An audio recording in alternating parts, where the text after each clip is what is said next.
Со охридска староградска песна, пача и рибна чорба на градскиот плоштад денеска се прославуваше. Ден по големиот христијански празник, богојавление Водици, Охрид традиционално го прославува Денот на рибарите.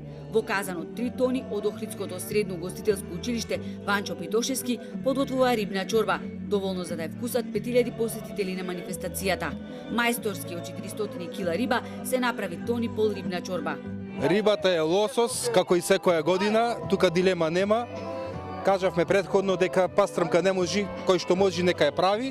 Ние со лосос затоа што пастрмката е многу нежна, а ја мешаме со весло и не може да биде добра чорбата. Да, и за жал исто ја нема охридската пастрмка. Охридската рибна чорба без пастрмка не ја бидува, велат старите охриѓани, но на овој ден секој ќе касне. Поради истребувањето на ендемичните видови риба, за разлика од едни дамнешни времња, пастрмка сега нема ни за лек, а не пак за чорба. Риба имаше колку сакаш, ама имаше чувство, имаше почитување на законот за рибата. Се знаеше кога ќе беше забрана, не требаше чувар, самиот народ го чуваше езерото. Друго како е сега? Сега како е? Па поќе има рибокрација, него што има риба. Секој човек треба да е рибочувар, кој треба да го штити природното богатство и контролирано да се врши ловење на рибата, а не кој како ќе втасат. На плоштадот настапуваше Миле Кузмановски, а за да лизга песната се точеше греана ракија и вино. Охриѓани се испотепае, со тенџериња враце, чека ред за чорба.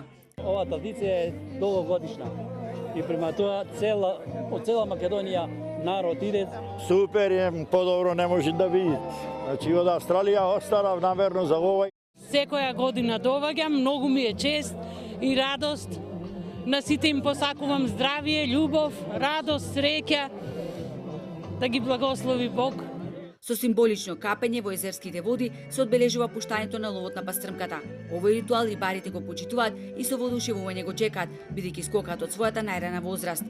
Најголемата риба уловена во водите на Охридското езеро е на 12 јануари 1971 година и била тешка 22 килограми. За старите еснавски семејства ова е вистинско доживување.